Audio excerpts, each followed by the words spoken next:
Selamat pagi pemirsa, saya Chandra Dewi kembali hadir menjumpai Anda tentunya dalam Cerdas 5 Menit. Dan pagi ini kita akan berbincang seputar antisipasi kejahatan di transportasi umum. Bersama saya di studio Metro Manulife, saya telah ditemani oleh Bapak Indra Permana, Senior Agency Director dari PT Asuransi Jiwa Manulife Indonesia. Selamat pagi Pak Indra. Selamat pagi Chandra.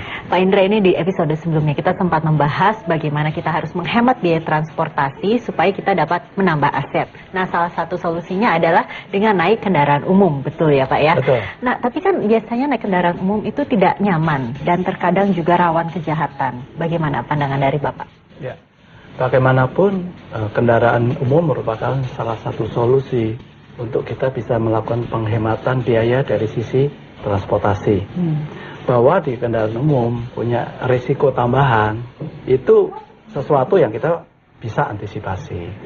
Kalau gitu apa yang harus kita perhatikan dong jika kita memutuskan untuk menggunakan kendaraan umum? Apa yang harus kita antisipasi? Ya, ada beberapa hal yang kita perlu kita lakukan, yaitu kita harus selalu berhati-hati dalam setiap kesempatan. Kita juga berusaha berpakaian menggunakan aksesoris yang tidak terlampau menyolok. Karena sesuatu penampilan yang terlalu modis sering dianggap bahwa ini barang yang mahal. Belum tentu seperti itu, tapi itu sudah menjadikan kita sebagai target kejahatan.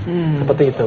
Jadi kalau dikatakan kita menjadi target kejahatan, berarti kita tingkat keselamatannya juga ini harus kita perhatikan ya Pak ya. Kiranya Betul. Kita harus memproteksi seperti apa?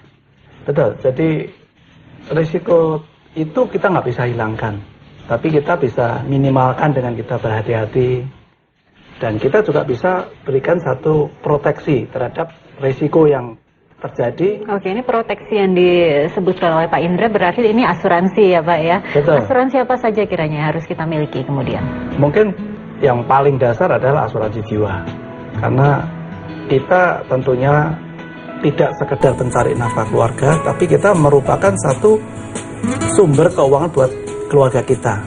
Jadi jangan sampai justru keluarga mengalami satu risiko karena kematian dari pencari nafkah. Itu yang paling utama adalah asuransi jiwa. Asuransi kecelakaan mengcover terhadap risiko cacat tetap total, termasuk misalnya ada risiko terhadap anggota tubuh kita, itu akan di-cover oleh asuransi kecelakaan.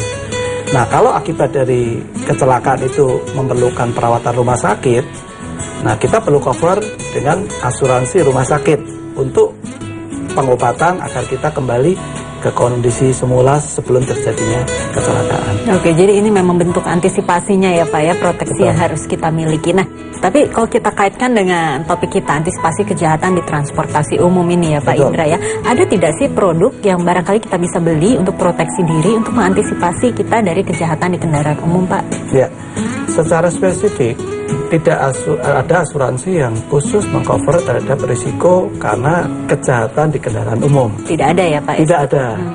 Tetapi asuransi kita yang dipasarkan oleh Manulife itu tidak mengecualikan risiko akibat kejahatan di kendaraan umum.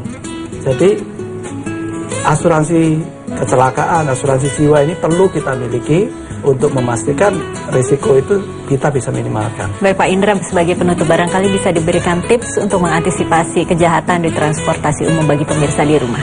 Ya, tips yang perlu disampaikan adalah jangan memainkan HP atau gadget berharga di kendaraan umum.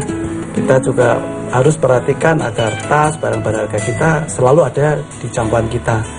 Dan yang perlu kita perhatikan adalah 7 dari 10 orang mengalami kematian akibat kecelakaan di usia produktif. Itu masih belum ditambah risiko akibat kita mengendarai kendaraan umum. Sehingga kita perlu antisipasi risiko tambahan ini dengan kita punya perlindungan terhadap asuransi. Uang ini nilainya kecil, tapi memberikan arti yang besar buat keluarga kita nantinya. Baik, terima kasih Pak Indra atas tipsnya dan juga kehadirannya ya Pak ya. Dan pemirsa, demikianlah Cerdas 5 Menit, Cerdas Finansial untuk episode kali ini. Saya Chandra Dewi, sampai jumpa. Dipersembahkan oleh